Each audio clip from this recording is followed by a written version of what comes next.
Welcome to the podcast, where I was joined by the guest who goes by name Nature Nate.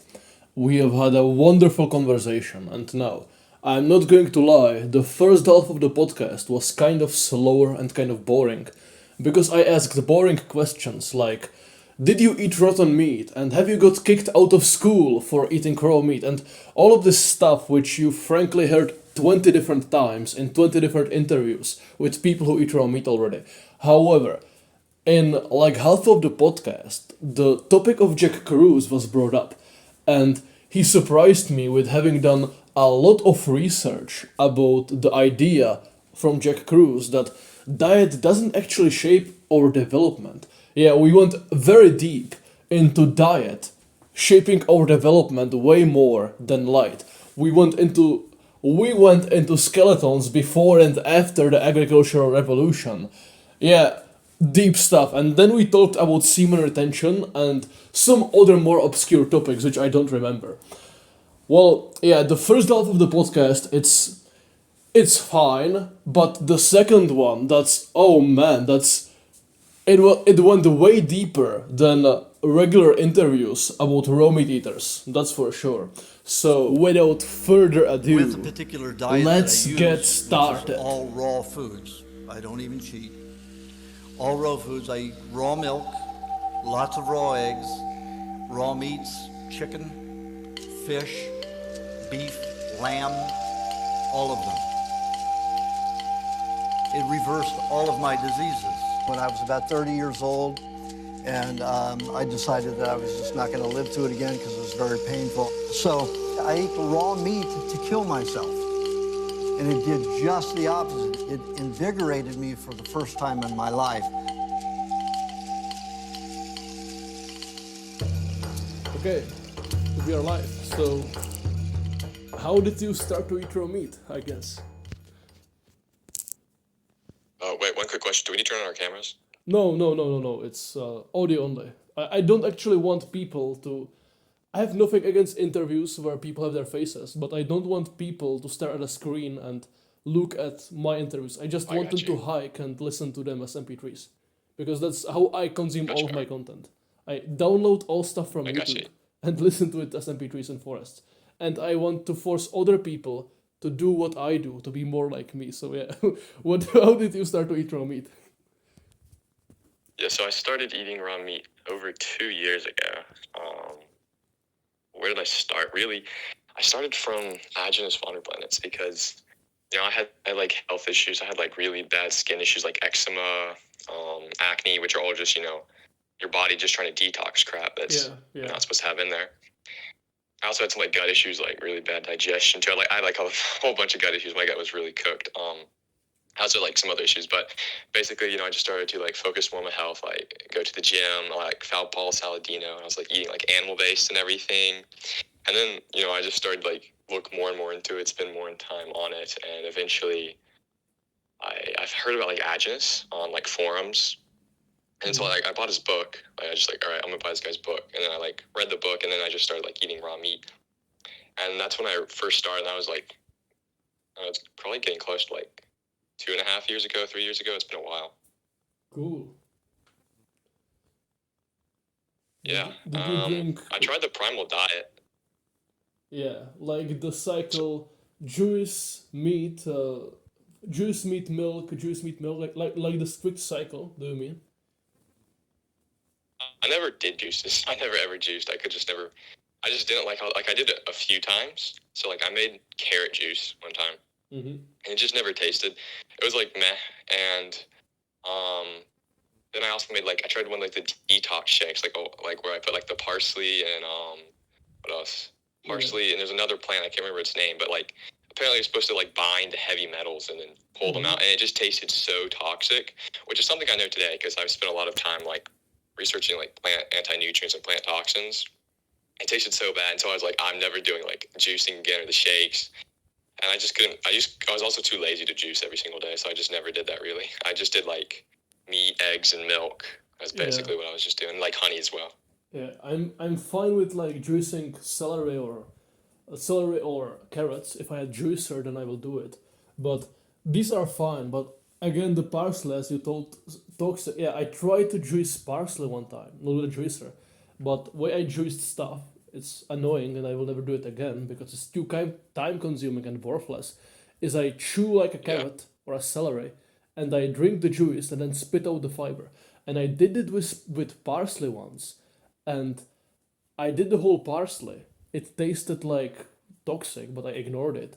But afterwards, Yeah. like day after, I had incredible intestinal cramps and diarrhea, and I felt like I was dying. Like I will never have parsley again. That was so disgusting.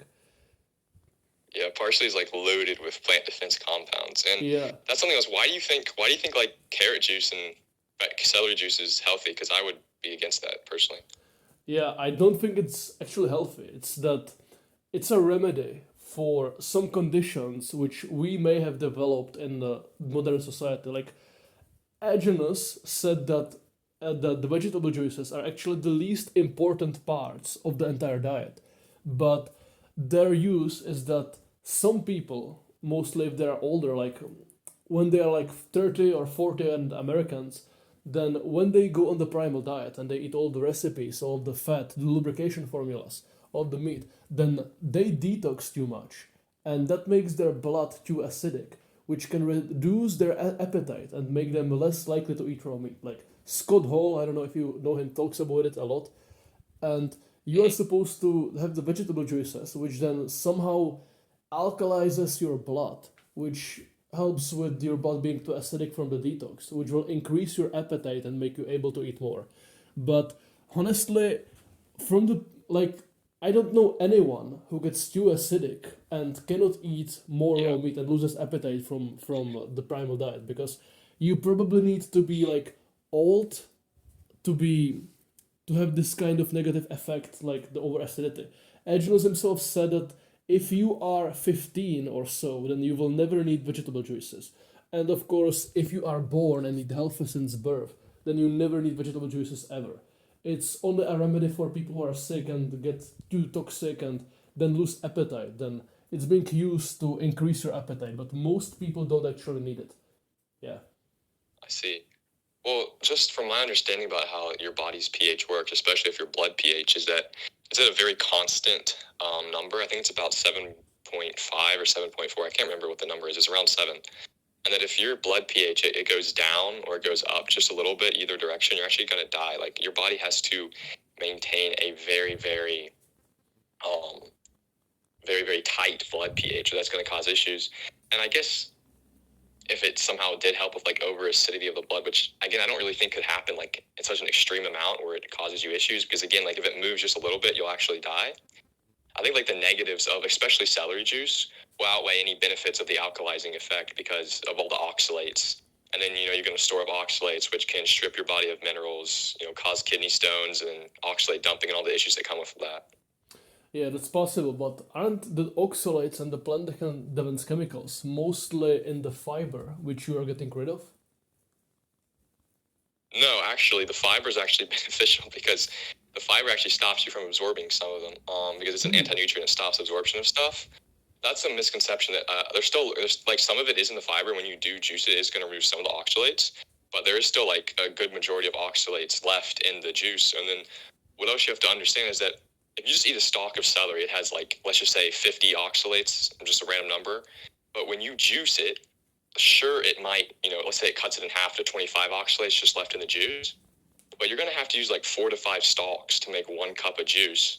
And so it just builds up as like 125 oxalates in that 1 cup of juice. So it just kind of builds up because you have to use so many of them to like get enough juice, basically.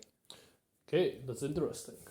Yeah, well, certainly I wouldn't be telling people to drink vegetable juices. I just see that if someone experiences a loss of appetite and then regains appetite from consuming vegetable juices, then maybe it will be beneficial for that person to consume them. But yeah, I'm not as educated in this rabbit hole, and seeing that most people don't experience a significant loss of appetite, it's probably not that much of an issue, because he developed Agils developed the diet for sick people, and most of people who he consulted were like very sick people who needed his advice to literally not die. then these kind of people maybe somehow benefited from the juices. But people like us who figure out that you can eat raw meat without dying when we are 18, and we weren't dying before we went on the diet, then yeah, we really don't need it, and we probably don't need to be thinking about it at all. Yeah, for sure. Okay, so do you have any funny stories of eating raw meat next to other people and then freaking out or kicking you out of school or anything like that? Yeah, so I had some funny stories.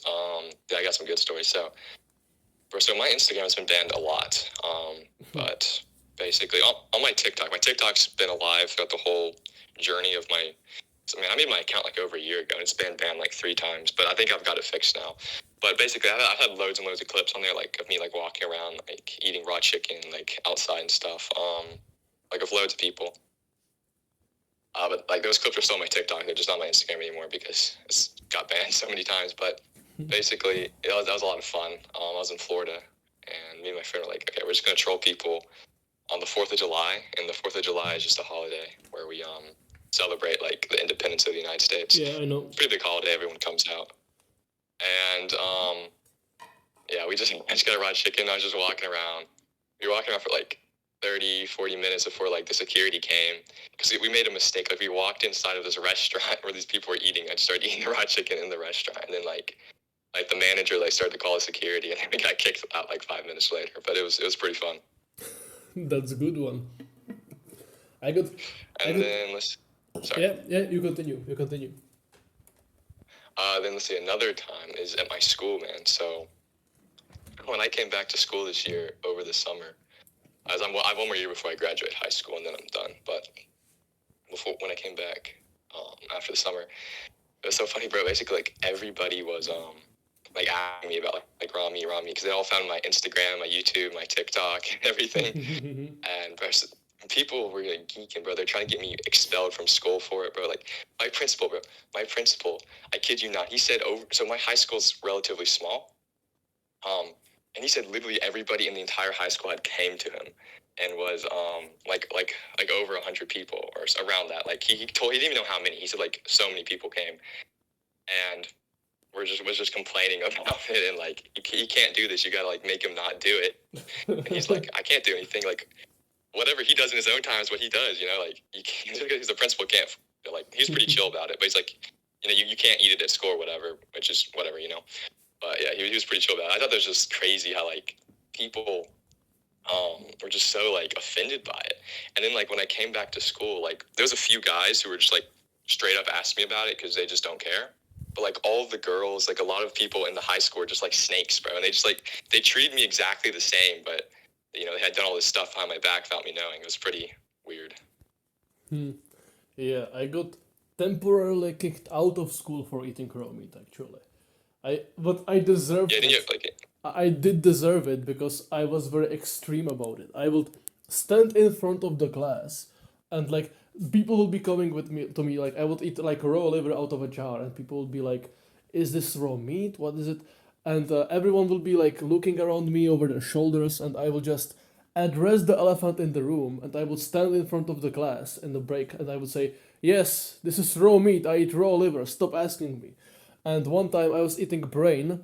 I was eating organs from bad sources, and I wouldn't do it again. But I was doing it, and I was being very edgy with it. Like I would eat it in the school, and a teacher would ask me, "What is that thing that you are eating?" Very curious, but like seeing it's probably some animal organ. And there was this classmate who was missing that day, and I told them, not what, but who.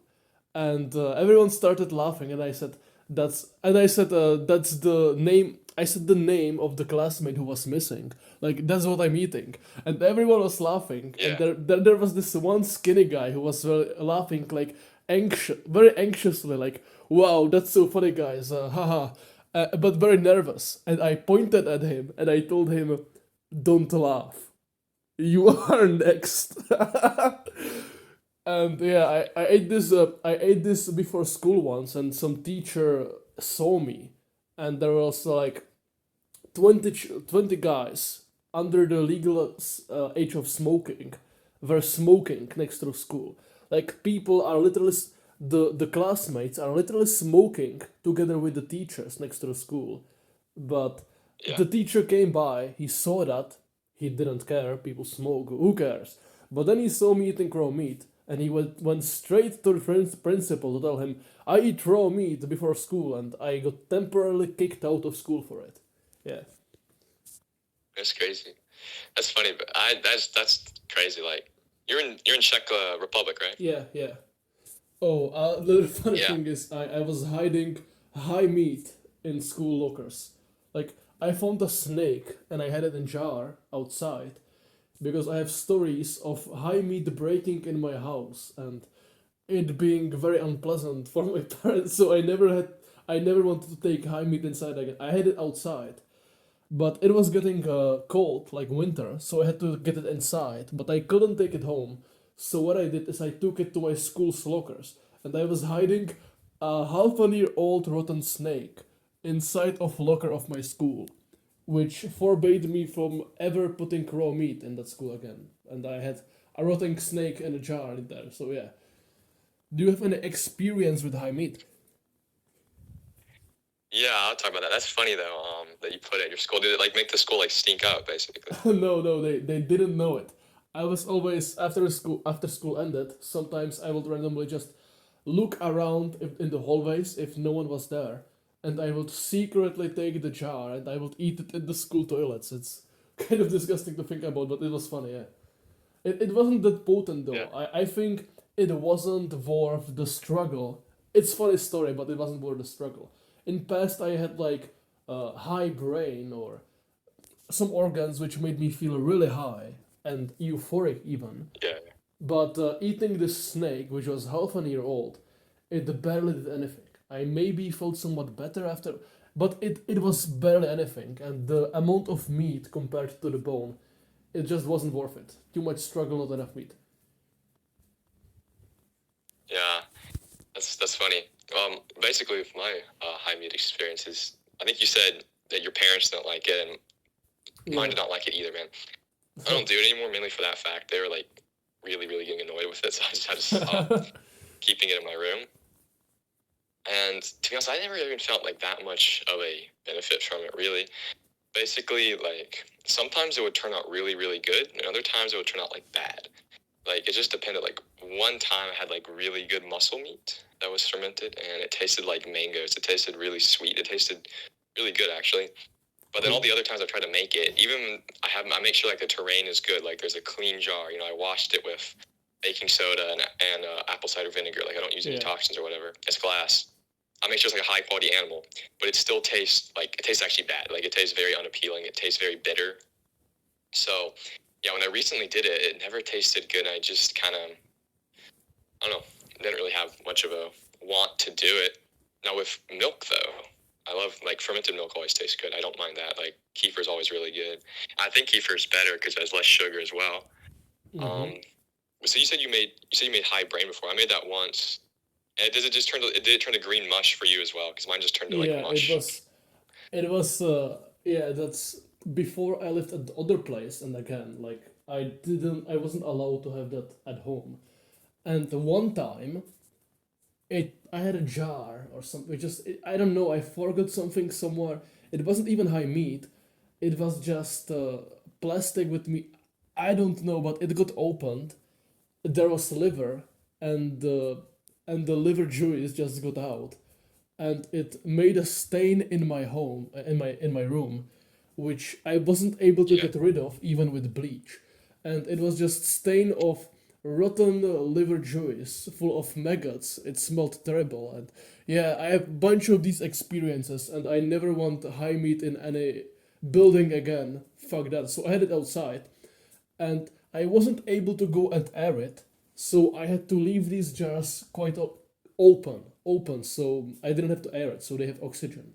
And what happened is that bunch of bugs and snails and any kind of insects got inside of the jars, and at that time I was incredibly depressed and wanted to off myself because of, I don't know if biochemically or because of my life, probably biochemically. But basically, I was trying to cure my depression by eating high meat, which worked somewhat, but temporarily always. But I was okay with getting down to these disgusting measures in order to fight my depression somewhat. And it sometimes helped a lot. So, but basically, what I'm getting at is I had this high meat jar, which was brain, and it was green mush. It was liquid. I had to have it with a spoon, and there were like snails and bugs inside of it, and I had that. And I remember that eating that once made me like the happiest I was in my entire life. Like, I felt like I was on drugs. I listened to some favorite music, and I had to dance out of happiness even without music, and then with the music it tasted even better. I mean, felt even better.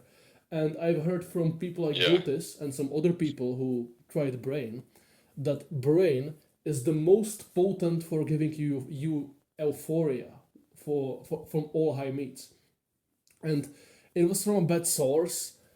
I didn't it didn't feel right to eat bad organs afterwards. Like when I started to eat better sourced animals or muscle meat or not organs basically. I just stopped eating organs from bad sources.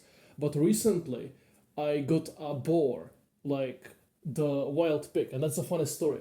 I bought it and I put it into a plastic bag, like for garbage, and I had this carcass of of the boar in a plastic bag, and I would, and there was another. It was like a deer with that. So I had a boar and deer in a plastic bag, and I would go in a train, and in that train, I would just have a plastic bag with a fucking boar and a fucking deer in a plastic bag, and there was like blood going through the from the bag in the train. Then I would leave the train and I would call a taxi and I would put the bag with the carcasses in the taxi and drive home, and then I would skin the animals and take the meat. And inside of the boar there was brain, so I tried to replicate the high brain experience because a lot of people claim that high brain makes them euphoric. And I remembered my experience. So I tried it. I made high brain for like, it was like a month old. And I had it outside in the summer in the sun so it will get warm as well. But only to the extent of it not getting cooked. And I had it. And I definitely did not feel sober afterwards. I felt very different to baseline. But I didn't feel any close compared to the brain which I had years ago, which made me feel like the best I felt in my life. So I think you need to ferment your brain for like 4 months in order to get effects of euphoria, which is comparable to drugs. Yeah, see, and the effect is due to the bacteria, right? That Yeah, because makes you happier. it makes you produce a fucking of dopamine and serotonin in your gut, supposedly. See, yeah, that's interesting for sure. I don't know. When I had like the fermented brain, it just was so unappealing to me. Like it was so bad. Like I always like want to throw up trying to eat it. So Yeah, I I didn't really agree eat much of actually. it. I'm actually surprised you said that one of your high meats tasted like mango. I cannot envision it. Like when people like go to say that high meat tastes like chocolate or something. What the hell are they talking about? Every time I ate high meat, it tasted terrible. I always have to like hide it under my tongue, and then I need to count to three and swallow it. It's so unpleasant and stressful to eat a high meat. I always hate the taste. I cannot fathom the possibility of high meat ever tasting good. It's, I might eat it for the benefits, but yeah, it's always unappealing. And I actually find it funny that Gotis says that everything which makes you have a bad facial expression is unhealthy for you. But at the same time, he like promotes high meat or he ate high meat. While when you eat high meat, your facial expression is usually going to be completely terrified and basically worse than working out because it stays disgusting and it goes against your instincts. And you need to actually you naturally you don't want to eat high meat and you need to use discipline and go against your natural instincts in order to eat the high meat, which you do only because of man-made beliefs about it being healthy for you. That's funny. Yeah, I remember seeing Goatus eat it. Like he was like coughing. He's like, it tastes like acidic mushrooms. Seen that clip of him like eating. I don't know. It's like some rotten like beef or something. I didn't. Yeah, with high meat. Yeah, but with high meat, like I don't even know there's that many benefits to it really. And it just tastes like it didn't taste good, really, really good one time, but like every other time it just tastes so bad. I don't know. I think like maybe the benefits aren't there, just depending on how bad it tastes. Because really, like, I don't like fully like think you should just trust your instincts completely, like in modern society, because so many things are messed up. And if you just follow your instincts, you could just play like League of Legends for 12 hours a day, and that make you feel good. Yeah, exactly. But like, yeah, I am kind of like, I do think like, for example, there are some things that are stressful that have benefits. Like, for example, like Buteyko breathing. It's something I've been doing for 2 years. I do it for a while. And the whole point of it is that our breathing is just like messed up so bad that we need to like literally hold our breath and they're like slow breathing and all those things too. Like you might feel a little bit of stress, like air hunger, but all it's doing is just trying to get you back to how you would naturally be breathing. But nowadays with all our modern lifestyles, it's been messed up. So I think for sure, like, it is pretty messed up. And now we do have to do some stressful adaptations to kind of get back to how we were supposed to be naturally. Like, detox is stressful, but it is needed to not have toxins in your body anymore. But like with some of the most recent like trends, like I don't know if you remember Darko Velsek, but like when he was kind of trendy in the primal community, like I followed like drinking plasma, or not. It's not even plasma. It's just salt water. I followed drinking salt water for a while. And it was going against my instincts. Like, it would taste so bad, but I was like, oh, the benefits, bro, the benefits. And, but, like, eventually, like, after, like, a few weeks, I just kind of worked out my head, like, yeah, there are no benefits. It's completely unsupported what he says. He is just saying random stuff. Same thing kind of went for, like, cold exposure. That's another trendy thing. Like, Jack Crew, that's another trendy thing pretty recently. The health space. I know you made some videos about cold exposure, too. Yeah. And just personally, like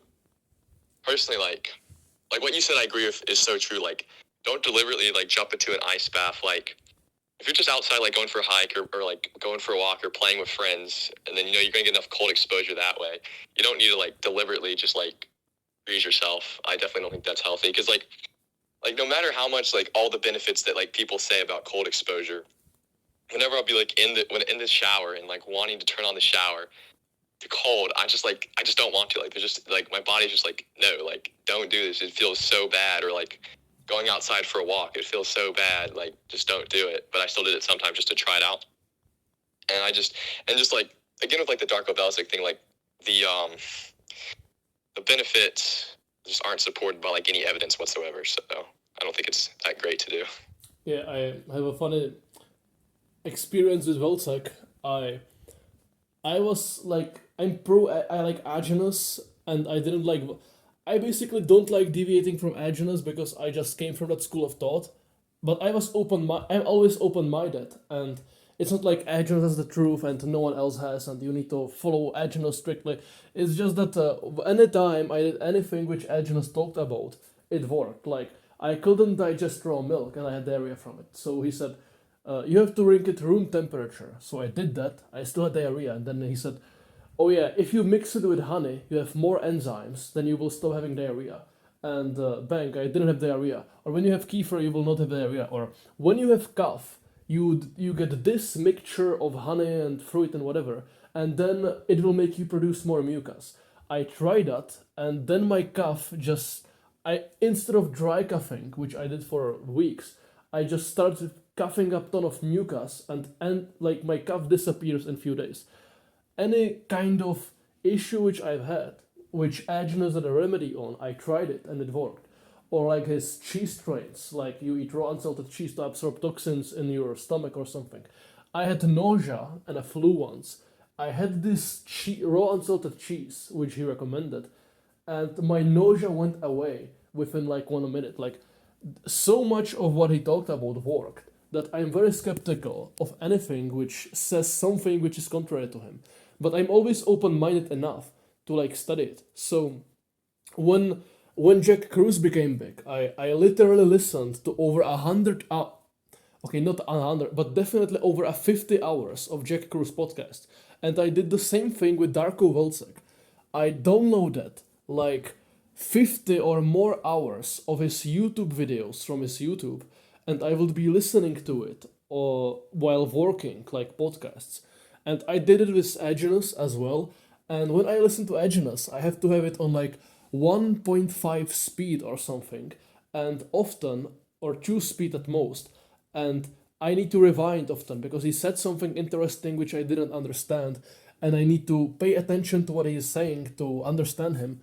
Then Darko Welzek, he speaks so slowly and so like he speaks like he's falling apart.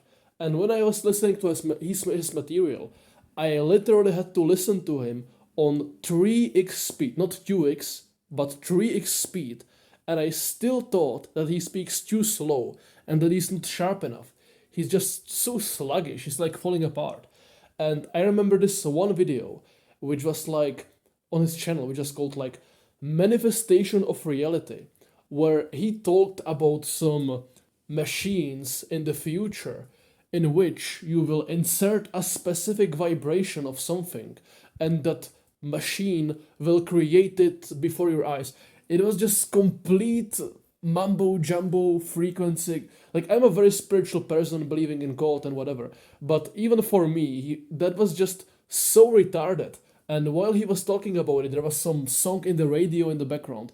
I just when hearing that video, I just thought, how the fuck can anyone take this guy seriously? Like, really?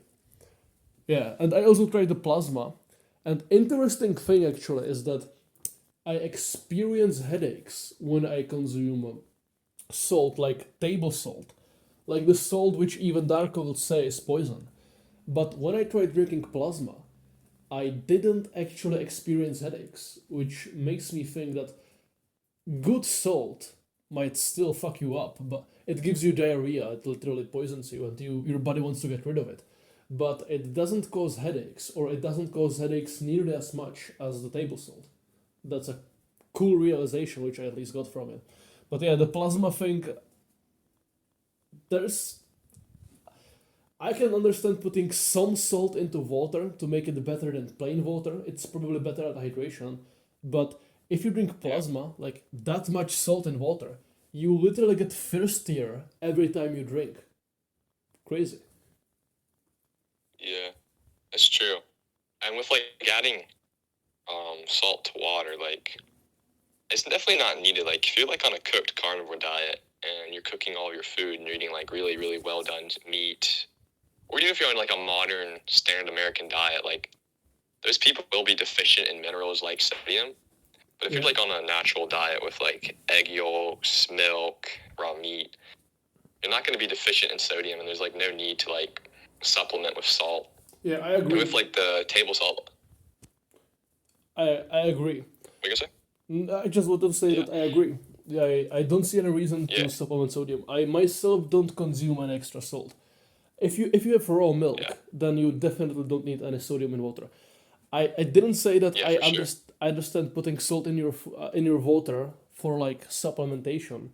I think that like when you drink plain water, it's not as hydrating as we know from adverse reasons. And I found that putting just a little bit of salt in water makes it kind of better than plain water for hydration. But if you have raw milk, then there is no need to do that. And even now, if I don't have milk, then even better than putting some salt in your water, what I do is I either put apple cider vinegar or I mix raw eggs in the water with honey. Or what I do recently is I have these 4-liter milk jars, which I make kefir in, like I let it ferment and then I drink it. And these I never wash them, so I have like leftovers of cheese and kefir and all of that nasty stuff inside of the jar. And I put spring water into the jar, and these kefir grains, the Scottish cheese, this leftover milk and kefir, it makes the water like ferment and get sour. So I get like water kefir, and this kind of sour water full of bacteria it just feels much more hydrating than plain water, or let alone salt water. It's just much better. Yeah.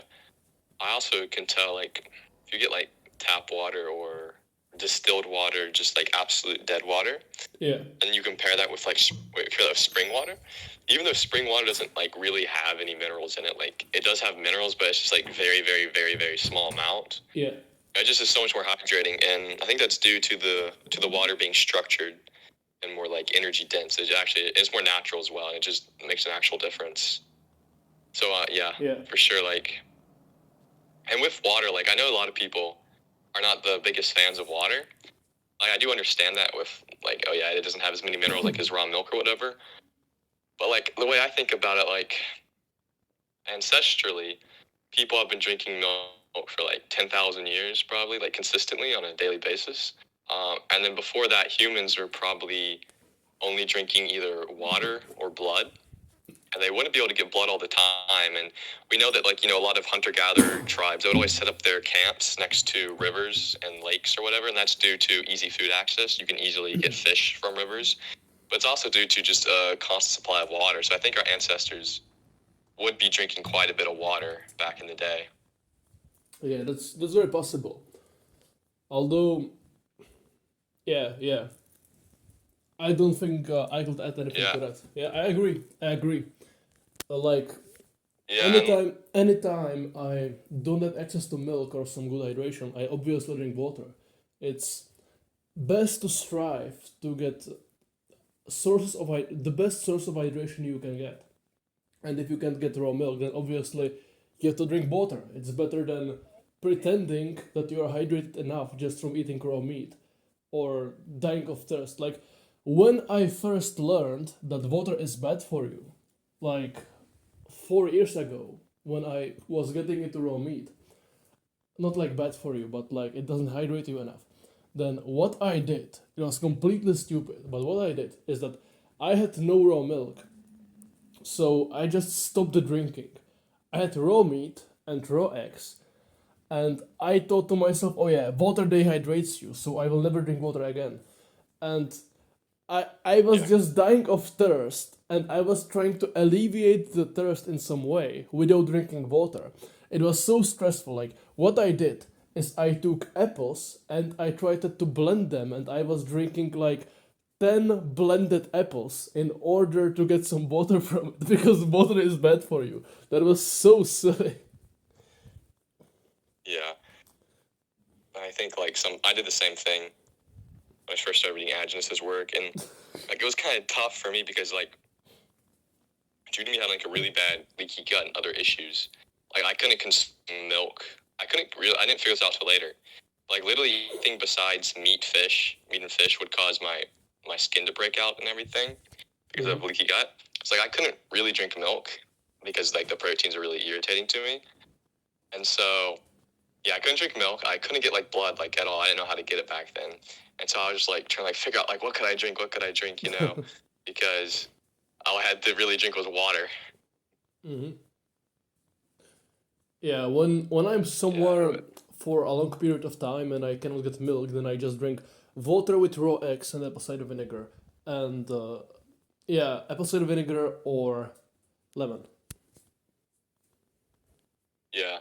The thing is like when people are like, add lemon or apple cider vinegar to like water to make it more hydrating, I really don't see that from from what I understand, because like apple cider vinegar doesn't have like any nutrients in it. It's just like fermented sugar water, like very, very fermented sugar water. And then lemon, all it has is like vitamin C. So like it doesn't really like add a whole bunch of nutrients and minerals like milk does. I know some people say, oh, they feel better when they don't drink just plain water, but like on paper, I don't really see like how it is beneficial to adding more hydration. Maybe it just gives like a little bit better taste or something, but other than that, like I don't really see. I don't know. I don't know how it is on paper, but I just feel it's again just like you said. Some people say they feel better. I myself feel better. It feels just much better, and I feel like I'm less dry when I consume water with just something in it. Like I remember when I was a child, when I was drinking water, and I would always feel I always gulp a ton of water, and my stomach will be full of water, and I will still be thirsty, and it will be extremely unpleasant. That's just not the case when I drink when it's sour, when when it has something else, but when it's not plain. Probably because yeah, lemon has like nothing except some vitamin C, but that will be enough in itself because Agnes said something like water is hydrating when the H2O is bound to anything other than minerals. And yeah, vitamins are something other than minerals. Though I don't know about that claim from Agnes because you can have some water which is richer in minerals and it will definitely be more hydrating than water which doesn't have minerals. So I don't know, though. Don't know. I think we can move away from this topic of water because we spent a lot of time on it. What do you think about Jack Cruz? Okay, that was a question I was gonna ask you as well. Ah, cool, cool. I've been, yeah, I've been reviewing his work for like over a year now. It's been a while. I've watched basically every single podcast with him on YouTube. I've read a lot of his articles, and let me say his articles are not easy to read. I still don't understand half the stuff I read in his articles sometimes. I think he's a little too indoctrinated with all of this science. Because the science stuff is just so complicated because so much of what science is built on is based on just complete fallacies, like with like viruses and microbes and all these things. Like it's never like actually really been seen, or it's like really faulty, or it's just somebody's opinion on it, right? Like, and then it's like written down as like truth, and like a lot of their education is built on these things, which I know he said like, oh, he understands like centralized like teaching is bad now. He has moved a lot away from that, but personally, I feel like if Jack Cruz is just like he woke up my understanding to like a lot of different things like around circadian biology and circadian rhythm, because like I had heard about those, like, you know, your circadian rhythm, and that, you know, you need to like do this for your sleep, whatever, but I never really took it as seriously till understanding like how he explained it. And also like EMFs, like I never understood, like I mean I knew they were bad, like I always knew they were bad, but like I started to really understand how bad they were and took a lot more preemptive measures. So I think he has a lot of information. It's just I think people just treat him like any other person, like Aginus or like Darko, whatever. They just treat him as like he knows everything, and he's like just another like cult kind of just to fall behind one person. And I don't necessarily agree with his hierarchy of what's healthy and what's under that. Like, for example, one thing I think that was complete BS is he put your hydration, like the quality of your hydration, the quality of your water above the food you eat, which is just complete, like, so stupid. If you give somebody like the most hydrating water, then you give them a horrible diet, versus somebody with like an insanely good diet and then terrible water. The person with the insanely good diet is going to live way longer than the other person. Mm-hmm. Yeah, that's just a few things I have to think about off the top of my head. Yeah, I completely agree. I think it's a problem when people treat one person like God. Be it Darko, be it Agnes, be it Cruz. Yeah, putting any of these people onto a pedestal who like, who, and when confronted by anything which isn't being put on a pedestal by that one person, saying it's not important because he's not talking about it, it's indeed ignorant. I don't like it. There are people who, like, for example, I don't like Gotis for being completely extremist on diet and completely ignorant of blue light, for example. And then I wouldn't like let's say excellent health for being completely extremist on the thing which Jack Cruz talks about. But then, okay, he isn't as ignorant of diet as Gotis is of blue light, but still he's too extremist. Like he talks about seeing a sunrise or getting an ice bath before drinking raw milk. Like that's crazy. It's crazy to think that seeing the sunrise it's healthier than drinking raw milk. That's just nonsense. But yeah, I do like Jack Cruz. I've listened to a ton of his podcasts, and yeah, besides, actually don't even disagree with cold exposure completely. There are some positive aspects to it, but yeah, besides the claims that cold exposure makes you create UV light, and that it's completely essential for us, and that Yeah, we yeah, need to freeze to death in order to be healthy. Besides that, and besides completely ignoring diet, I think his teachings are awesome. EMFs, the emphasis he puts on avoiding EMFs and on avoiding blue light is very important. Like, even before I ever heard of Jack Cruz, I was avoiding blue light. I don't even remember how the hell did I get to it, but I just got some blue light blocking glasses years ago. And ever since, I've been wearing blue light blocking glasses at night all of the time, or at least when looking at a screen. And it makes an insane difference because when you are exposed to blue light, you literally fuck up your melatonin and your pineal gland, which produces melatonin. And you can experience for yourself that when you don't block blue light, then you have less dreams than when you do block it. Like, after wearing blue blockers, I always have better dreams, like more vivid dreams, than when I don't have them. And I see absolutely everyone who wears blue light blocking glasses experiencing this phenomenon of them sleeping better and having better dreams. And what is very interesting is that when you look at reviews on Amazon of fluoride free toothpastes, people say that they dream better than when they use normal toothpaste. That's probably because fluoride fucks up your melatonin and your pineal gland. So removing fluoride makes you dream better. What I said before is that blue light fucks up your melatonin and your pineal gland, and removing blue light makes you feel better. So, blue light is literally doing the same thing to your pineal gland and melatonin what what fluoride does, and I mean blue light does. So blue light is just as important as fluoride. If you wouldn't drink tap water, then you shouldn't stare into a PC without blue blocking glasses. And it's problematic when people like go to say, oh yeah, blue light doesn't do anything, when it's literally just bad as fluoride. Just as bad as fluoride. Yeah. I'm glad that Jack Cruz brought up the importance of blue light into the health space. Like, people, it's not important really, honestly, that he talks about sunlight, because everyone knows that sunlight is good. Everyone who eats raw meat is big into sunlight.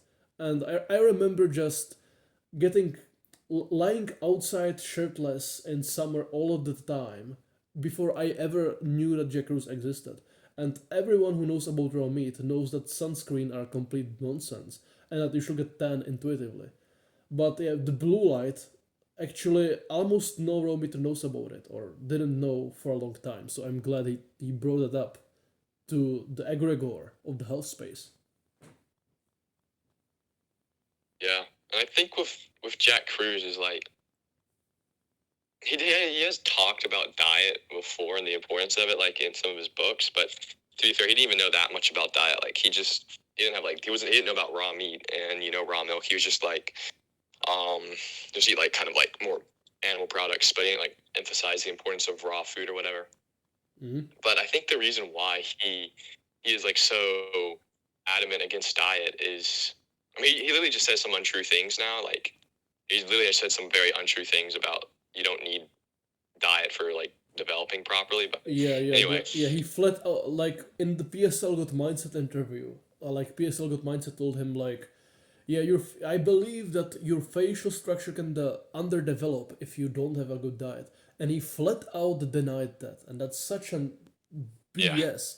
Like, if you look at Primal Transformations from like Gotis's Black Pill video, or from Primal Drago's Epitome to Carnivores or Epitome Health, or how he calls it, or any kind of primal transformation, you can just see people's facial structures change just from changing the diet alone. And I even seen like in the Gotis video, there's this guy wearing Bluetooth headphones, like complete EMF machines, which Jack Cruz would crucify you for using, and yet someone completely ignorant of something like EMFs completely changed his facial structure just from diet alone. That just and then just saying that diet does not influence your facial structure, that's flat out bullshit. Yeah, I agree. I know. Yeah, but I think the reason why he is so focused on things like EMF and the sunlight and everything is because I think he feels that if people just keep over focusing on food, like that's who he's dealt with the majority of his career is like what he calls the food gurus, all the people like the paleo people, all the people who not like us, because like in the primal community, people are pretty open minded. Like there definitely is I would say a dominance towards food, but still there's like really open minded. He just have to deal with all those people, and so he feels like I think if he doesn't hammer like EMF and all this stuff, like people are just going to keep falling for the same thing over and over again, not like actually understand like there's other things to the equation. But yeah, now he's kind of just done it too much, where he's just is saying just untrue things, like for example, like with in the PSL God Mindset interview, when he's talking about the Egyptians, he was saying how the slaves who were building the pyramids had good facial structure, which that's not true. I've literally read this stuff before because I was interested in it, but the slaves had the crooked teeth, had the malformed jaws, while not the pharaohs, but like the wealthy people, they ate like meat, they drank milk, and they had like actual proper development of their their jaws and their teeth. And something else to note is that the slaves during ancient Egypt, they had lesions. They had on their bones like these cuts and everything that showed that they had disease and everything.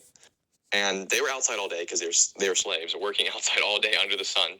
But since they were just fed grains and seeds, like terrible food, they still developed like a lot of disease. And then the pharaohs, well, not the pharaohs, but just the rich people, they would get a lot of sun still, even the people who lived in the pyramids, and they ate well as well. So then they didn't have any sort of sign of disease like the slaves did. Yeah. Shows, you gotta take an accountance of everything. Like, I'm not gonna try to if diet is more important than EMF or whatever. They're just all important, and you just need to be aware of that and just focus on everything. Yeah, I agree that it might make sense to put less emphasis on diet if you are dealing with all of these people who only care about diet. The way Primus are not only about diet, because Agenus literally talked about EMFs extensively, and he even talked about sunlight. Like, I remember in one workshop, someone asked Agenus, what can we eat to get vitamin D? Because I literally, what should we do when we cannot literally go outside into the sun at all? And he literally said, jokingly, take a gun and shoot yourself if you cannot go into the sun. So he talked about sunlight, he talked about EMFs. And he literally made a protocol about taking hot baths in order to detox cereals or something. That's so that's so diet centric to take a hot bath, man. Like, primal dieters are not completely narrow minded on diet. And again, then Jack Cruz people are also not completely ignorant of that. I think there's this false dichotomy, like, oh yeah, Jack Cruz people only talk about sunlight and Agenus people only talk about that, but all raw meters are tan, and no Jack Cruz followers eat seed oils. It's not as black and white as people try to portray it to be. Like, people of the both camps have much more in common than would seem. And then how you talk about the Egyptians, I find it kind of weird that how Cruz says that in Western A-Price study, the reason people's faces degenerated was because they modernized their lifestyles, and not because of their diets. First, I tried to debunk that in one video where I basically wanted to try primal transformations, where you can basically change your skull with diet alone. And then I looked at the Pottenger's cats, where again they only changed the diet, and it changed the skulls of the cats. But what is I don't understand what does Jack Cruz think happened to Western A-Price people to make their faces degenerate if the diet was not at blame, because they modernized their lifestyles. Like, how? They lived with the Europeans in the houses, but it was like the early 20th century. what did these Europeans, if you got people who were living outside, and then suddenly they started to spend 90% of their time inside, they would be next to a Wi Fi router in LED lighting and staring into a computer screen all of the time, then I understand that maybe their faces degenerated because of that. But what technological progress, what quantum incoherent lifestyle changes could they do in the early 20th century? Like, are you telling me they lived 90% of their time inside and they read books 20 times a day, or they were, I mean, 20 hours a day, or what what the hell were they supposed to do in order to get their facial structures to degenerate? Because again, it was early 20th century. Even if they lived with the Europeans and modernized their lifestyle, then they would still spend the majority of their life outside, because back then there is barely anything you can do inside unless you are like a factory worker or something. And then again, the lightning which they had, they probably didn't have fucking LEDs. They had like incandescent lights or fire. Like the light, and they had no Wi-Fi. They had probably almost no EMFs, almost no technology. Like, it was the amount of, I just don't see what could lead to their degeneration health wise in that environment back then, even with the civilized people, other than diet. Yeah, I can get you're right, because I'll give you another example of why it's diet. Is because if you think about the Neolithic farmers during the start of the agricultural revolution, Yeah, basically, I don't know if you know this, but yeah, yeah, how archaeologists tell whether a person was before or after the agricultural revolution is dependent on their facial structure. They basically know, okay, if this guy has crooked teeth, small jaw, he was he was born after he was born during the agricultural revolution. But if this person has straight teeth,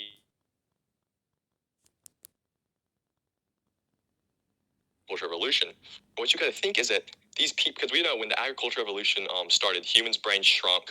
I don't remember by how much, but we also know that we started getting cavities and dental decay. yeah, We also started to become shorter. The average height went down.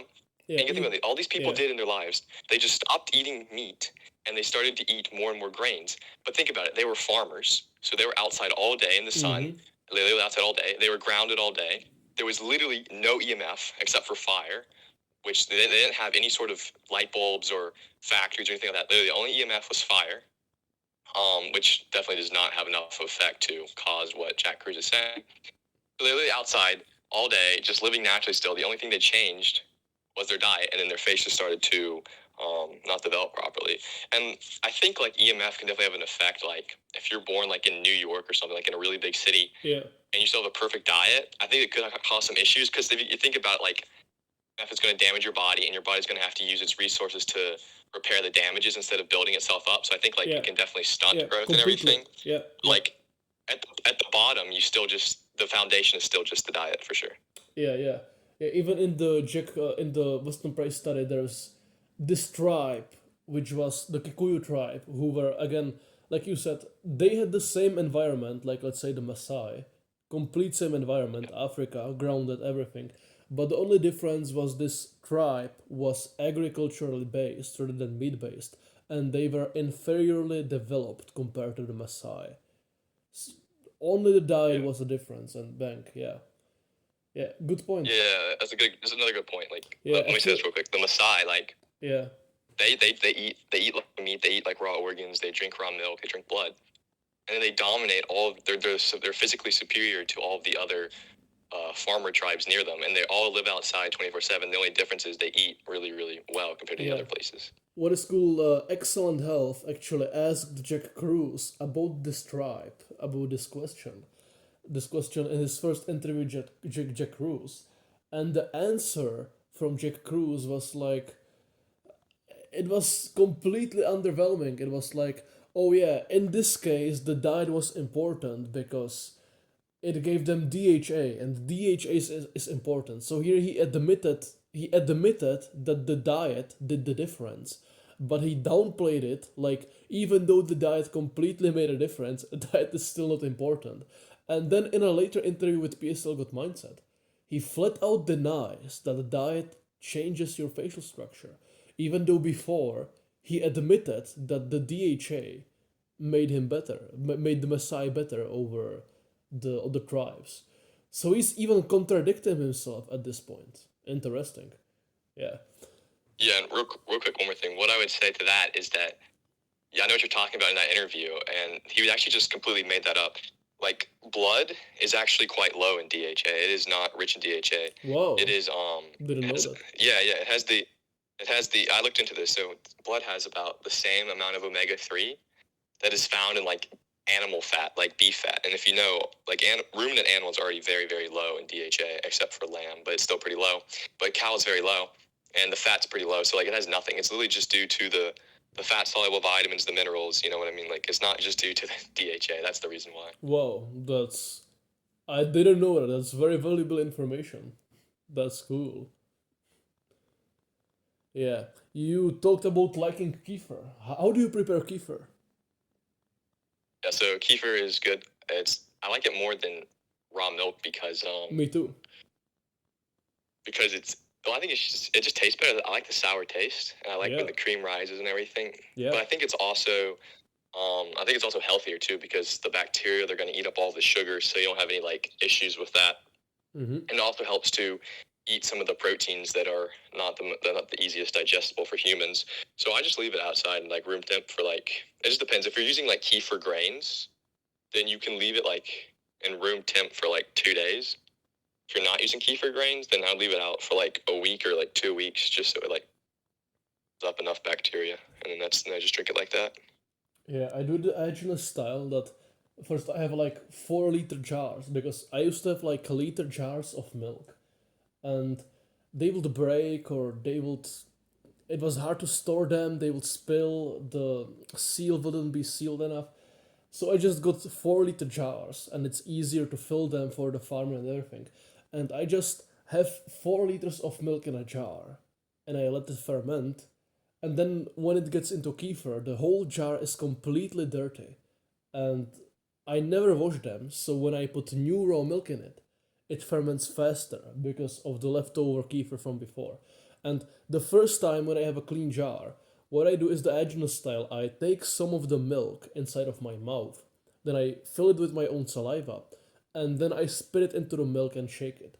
And I noticed, and other people noticed, that when you do this saliva thing, then the milk will ferment faster than without it, or even faster than if you put like apple cider vinegar in it or something, because your own body will put its own bacteria, which you put it into your mouth, so your body will release enzymes and bacteria specifically for digesting the milk and specifically for your body. And you spit that into the milk, and it pre-digests itself specifically for you. And that's really cool. And what I've noticed actually is that when I drink kefir, which is made out of my spit, then I'm way, way more likely to have a wet dream the following night than when I drink kefir, which is not made from my spit. That's a random information. I have no clue why that is, but probably it's. I absolutely don't know. Maybe it happened one time, and because of that, I've got placebo effect, which makes it happen every time. I don't know, but it hints on it being probably significant. And then, in theory, when my glasses get dirty, the the bacteria from my own spit is still there because the whole entirety of the milk fermented before from my own spit, and now the leftover kefir is in there.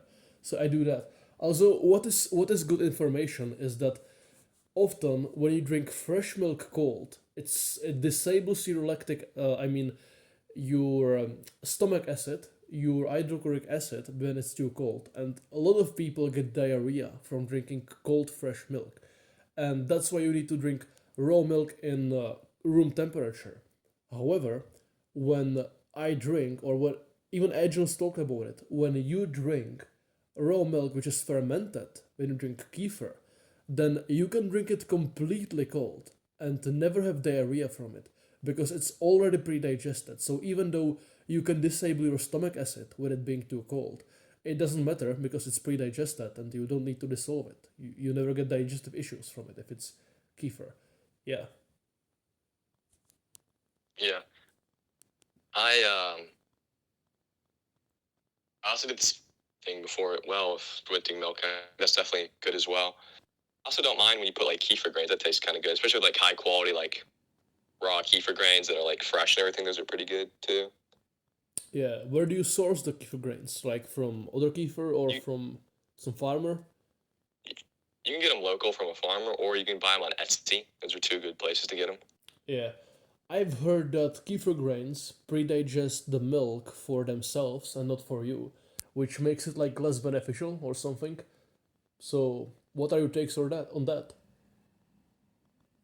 To be honest, I haven't really looked into it that much, so that could be true. It might not. I have no clue. Yeah, me neither. I just heard it from Agnes and I just kind of take it as granted and don't think about it. I just use my spit, yeah. But what is Yeah, spit's interesting? easier too. Yeah, what is interesting though is that when you spit into like pasteurized milk, it will rot and be disgusting and give you poisoning.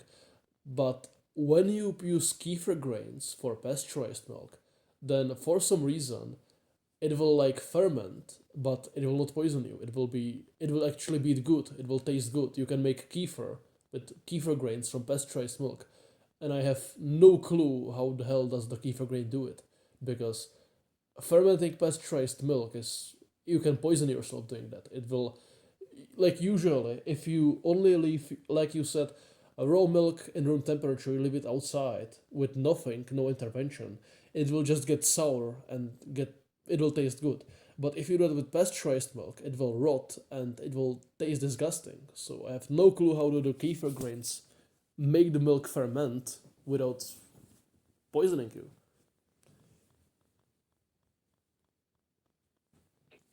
I don't know exactly, but yeah, pasteurized milk and like cooked foods trying to ferment those is so bad. It's actually like super toxic. Yeah, I actually think that pasteurized milk is worse than cooked foods. Like, I can eat cooked steak and be fine. If I drink pasteurized milk, I just get fucked ton of acne and I feel wrong, like I was poisoned or something. I don't know why. Maybe Yeah, there's something about the stuff in the milk when it's cooked. It's probably like more harmful than when you cook meat. Maybe I don't know. Maybe there might be some reason why like Western Price Foundation and Paul Saladino and people like that who still advocate for cooked food and cooked meat still advocate for raw milk. yeah. What I've seen with that is that so there's a lot of theories around it that oh, you know, the humans have been cooking for so long that we've adapted to cooked meat, and that we pasteurization has only been invented in the last 100 years, so it's more inflammatory because we haven't been uh, used to that during our whole evolution. That's That's a just not good true, by the theory. way. Like the thing that people are trying to say, like we've been cooking food for 700,000 years. There's absolutely no evidence to prove that. Literally, there's none. Yeah, I've looked through it all. Because like the evidence they have is like, oh, we found a burnt fish bone from 500,000 years ago or whatever. But okay, that doesn't prove that people ate cooked meat. That just shows that a bone got burnt. Like they just can't prove anything. It's all speculation. But I think the real reason why like pasteurized milk is worse is because when you pasteurize it, basically you cook everything inside the milk. When you cook a steak, you just cook it rare. Like it is still like raw in the middle, as long as you don't well done it. But when you pasteurize milk, it's all a liquid. It all just gets completely cooked. It's not like some of it's left intact. And then also the proteins in it. I think I remember hearing something about this. They become a lot more inflammatory because for some people the proteins are already inflammatory, but when you cook it, especially, it becomes a lot more inflammatory and causes more issues. And that's why I think people such a worse issue with the proteins in milk versus the proteins in meat when they're cooked, because raw milk I think is like from cows and goats. It's a great food to incorporate, but some people just can't digest it properly because their digestive tract isn't strong enough to handle the proteins that are like made for cows or goats. We haven't adapted to because we're not a goat or a cow. yeah, yeah. It pisses me off anytime that people say, "Oh yeah, we are used to eating cooked meat now, so now we have to eat cooked meat because we are used to it." That's Like, yeah, we are used to eating cooked meat, but eating cooked meat is harder for our bodies to digest than raw meat. So even though we are used to it, we can still go back to eating raw. Like, it's like, imagine we got used to doing squats on one leg or doing push-ups with one hand, and we were like, oh no, we got used to doing one hand push-ups. That means we never can do two hand push-ups again. Well, we fucking can because it's easier. We just can, and you can Yeah. notice it anytime. Like when you eat cooked meat, I mean, or when I eat cooked meat and cooked food and no raw food because whatever, because I cannot have because reasons, then it always takes me time to adjust to the cooked meat. It makes me feel bad. It takes time until I feel okay eating cooked meat, and then I always can instantly switch to raw food and instantly feel fine. I don't need to get used to raw food, where I need to get used to the cooked food. That just proves that it's worse for you. I mean, it's day and night. Like with some of the people I've worked with, like one of my clients, Aiden, he had horrible like issues with cooked food. Like it would literally like bloat him super super bad. And all he did is like change just to raw meat. Like I didn't even like make him like perfect his like light environment or anything. Cause like a lot of the quantum biologists were like, oh, you need to get like cold exposure to heal your gut. You need to get sunlight to heal your gut, whatever. All I did, I just got him to like go from cooked food to raw foods, and instantly like he never ever had bloating like ever again. It was just all gone. It just shows like how like much of a difference it makes. Awesome. Hmm. I don't have much more topics to talk about. Do you have any questions? Actually, I got one topic to talk about with you, if that's all right. Yeah. Okay. I was Cool. wanting to talk to you about you said you do semen retention, right? Yes. That's something I've been practicing as well. So, why did you like start it? Like, I just want to know like why did you start it? And, like, how have you felt while doing it? Oh, it was years ago, maybe like 7 years ago, when I was, or even longer. I don't know. Well, basically, I got into self improvement and working out and basically Hamza, the Hamza stuff when I was like Yeah, 14 or something. And I've just seen like some YouTube videos talking about, oh yeah, porn is bad and semen retention is good. And I just randomly thought it at face value. And I just thought, okay, I will do semen retention. Though I was addicted to pornography since I was like 11, so it wasn't easy task to do semen retention. And ever since I discovered it, I never was like I never went like year doing semen retention. I always went like few months retention, then I relapsed, and then I did some. Then I was then I masturbate. Fuck, how do I say it without something disgusting? I don't know. Basically, I relapsed sometimes. Then had a few week streak, relapse, few month streak. That's basically my regimen for last few years. Though I remember that once it was like when I was, I don't know, 15, I was able to go like 5 months straight, completely strict semen retention without ever relapsing. Although it was during a period of time when I was overtraining, I was not eating enough, and I was doing too much cold exposure, which probably made my body too beat up and decrease my testosterone and give me less libido. But yeah, I've done that for random self improvement reasons, like yeah, I want to grow more muscle and be more productive. But eventually, when I got into raw foods and also religion, like paganism, the pre Christian polytheistic faith, and I've got into esotericism and nationalism and the rabbit holes, then I've got into what the Indo-European traditions said about semen retention. Like for example, Tacitus, who talked about the Germanic tribes, he talked about the people uh, not not getting married and not experiencing women and stuff like that until they were like 20, because chastity will make people stronger according to the Germanics. Or in the Vedic religion, like Indians, they talked about semen retention as well. They had this vow of brahmacharya. Or the Zoroastrians also were for chastity. Basically, a lot of Indo-European cultures were for chastity. And I don't know, I just like the ancient traditions, respecting it, and upholding semen retention for some reason. And I just vaguely think that, yeah, doing semen retention will make you better in this vague, mystical, Indo European way. It's literally vague. I literally do it for vague, mystical reasons to be more godly or something. I don't have biological explanation for why it is actually good. But I could say that it increases your testosterone because if you are on semen retention for a few weeks and you walk through life, then you can physically experience that the experience of your life is completely different and it's better, and you are just sharper in everyday life than if you are not doing semen retention. You can just experience the difference.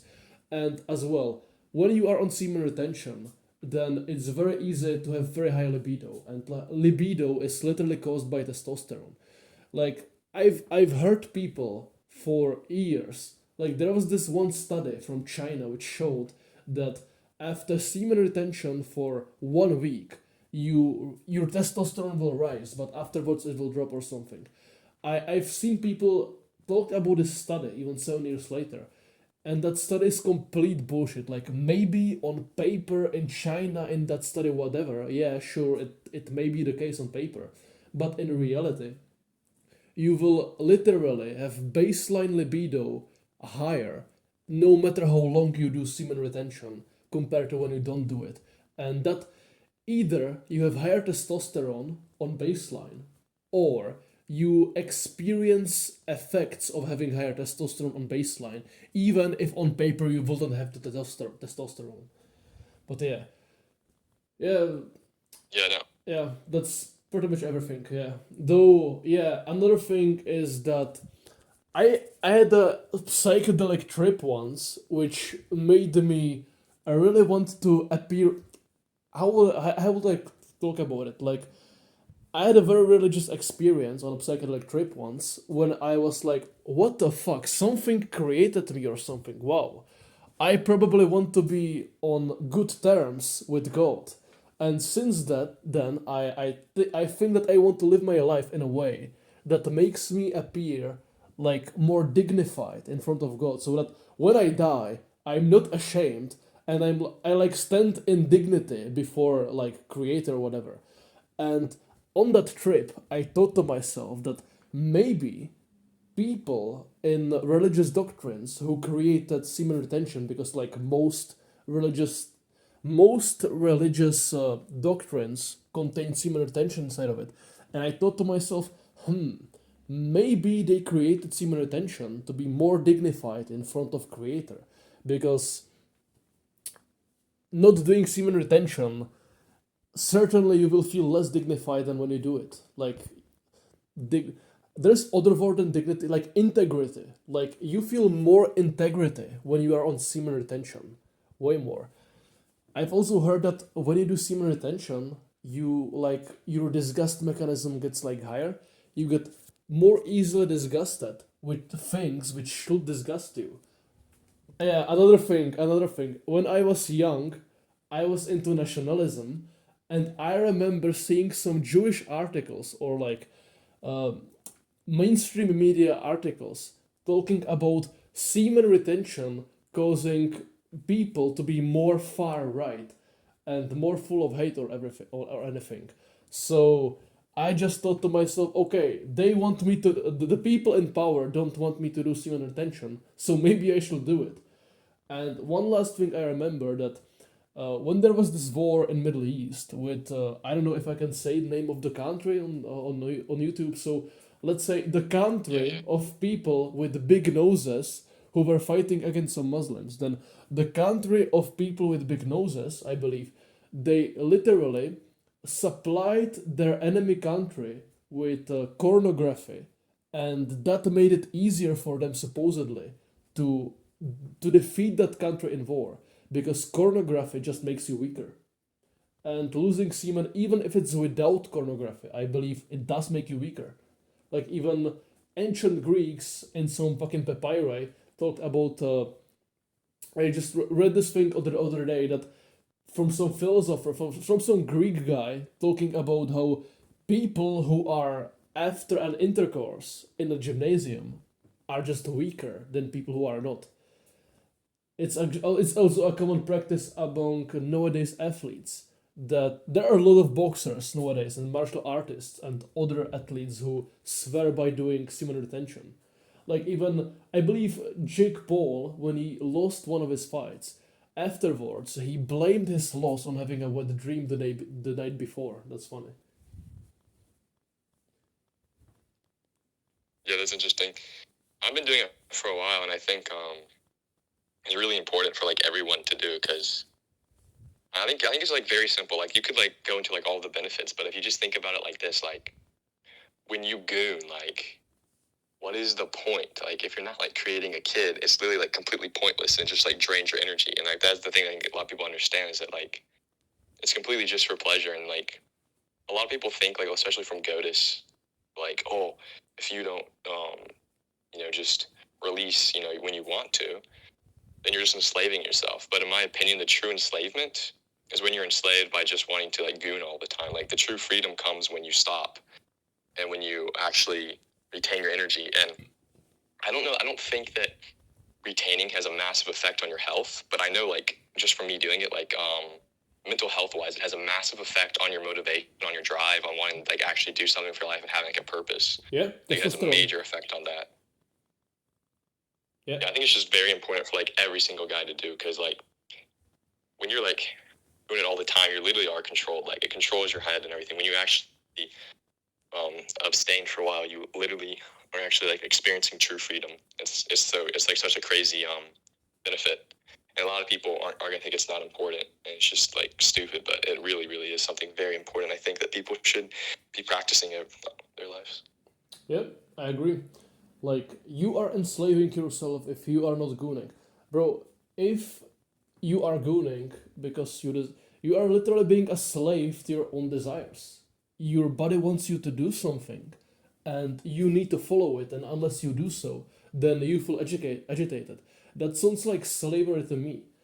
Like you can say that yeah, you should follow the instincts of your body and do what your body wants you to do, but if you do that, then you can literally eat junk food, play video games, and take drugs. Like For sure. Like, yeah, it's such a bad claim to just follow your instincts, because in modern society you will do that. Another thing which is cool is that I've heard this thing. I don't know if it's actually true, but Bronze Age pervert, I believe it was, he said that monkeys in nature never jerk off, but when you put them in a cage, then they do. Therefore, if you jerk off, you are making it apparent that you are in a cage. that too. I think that's true. Like the people who do this, they're enslaved, and it's just another way to keep you enslaved as well. Yeah. Any other And question? if you don't mind, sorry, Yeah, you can speak. were you gonna say something else about it? No, I wanted to ask you another question. I mean, I wanted to ask you if you have any other question. Oh yeah, so that works perfectly, because I was about to ask you like one more question I had for you before we end this is what is your thoughts on exercise? Because I saw in one of your videos you're like how to gain 20 pounds of muscle and like just working out. Like what's your opinion on like that? Because I know a lot of people are like, oh, it's unhealthy, it's gonna age you, it's gonna make you die shorter.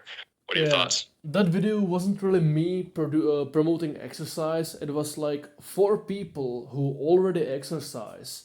Then that was a guide on how to do it in a more healthy and way more effective way. Because I started raw meat at first when I wanted to bodybuild, and I wanted to get more jacked, and it made me gain a fuck ton of muscle really fast, and it made me just less sore after workouts, everything. So I just wanted to share some knowledge with people who are into exercising, and I wanted to get the raw meat to them to like get them healthier. But my thoughts on exercise, I actually think exercise is great. Like, for example, it's said that you shouldn't exercise when you are young because then you will put all of your resources into recovering from the exercise instead of growing taller. But there's this thing called Wolff's Law that if you put some pressure or stress on a bone, then it will adjust and grow bigger, grow stronger to adjust to the stress.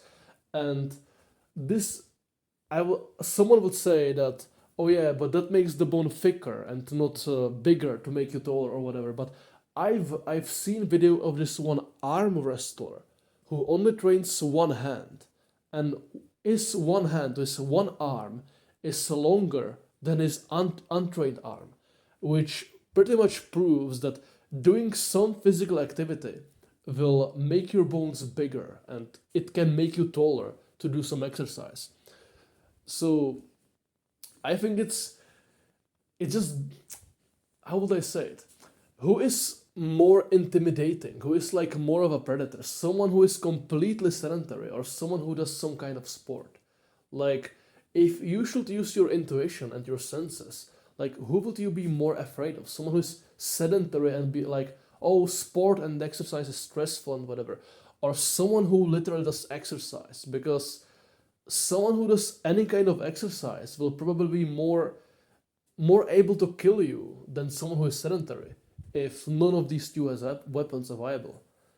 Like, I don't have words or rational arguments, but just, yeah, if you had two people who have the completely same facial structure and the same attractiveness, but one of them was like an American football athlete, and the other guy was like a video game player or a bookworm, then the athlete will just have bigger aura. He will be like more manly. He would like be more carrying himself better, and probably more sexually attractive than the guy who does no exercise.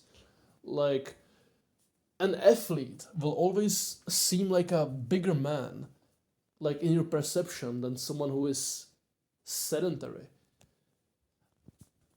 Yeah, that's pretty much Yeah, I all I have agree. to say. Like, if you're an athlete, then you're probably more of a man, unless you're like playing football and trying to chase a ball and kick into a net. If you do some physical sport like lifting weights and or some team sport like American football or rugby or some martial art, like you can do exercise to some point, but not to the point of harming yourself. For example, doing football or running or doing something which is too heavy on your cardio or doing or overtraining in the gym. Like, I think going to the gym is fine if you do like 2 or 3 times a week and few sets in order to get your body through some physical activity to not be a couch potato.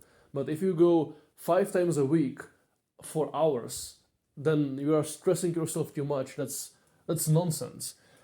And if you do some martial arts, then probably wrestling is cool. If what what do you think will make your body develop into being more attractive and manly? If you literally wrestle other human beings and you have to force other people to submit to your will, like other people want to impose their will on you, and you have to force your will onto them, and you have to force them to move the way you want them to move. You need to literally defeat and humiliate other human beings physically and aggressively. You have to hurt someone else. And if you do that for your entire puberty, don't you think it's reasonable to assume that your body will develop to be more suited into submitting opponents to your will than if you're a couch potato? Like, if you literally do martial arts like wrestling, then your body will have to adapt to it, and it will make you better at submitting other people to your will, which will make you more of a man and more of a machine, and probably taller than if you are just oh yeah, exercise is unhealthy, let me just sit and stare into a computer. Yeah, Yeah, I agree. yeah, I agree. yeah. That's all the questions I have. So Okay, that's all the questions I had, I guess. So we can wrap this up. Parents, I say, well, what do you want from your child? Do you want an athlete? Do you want a brain? Do you want to mix of the two? What do you want? And if they want a champion athlete, then I'll have them mix liver or heart with other meat instead of milk. If you want brains and body functions, you give them both the milk and the liver together. If you want an athlete superior in all kinds of ways, then you want mainly the liver with other meats.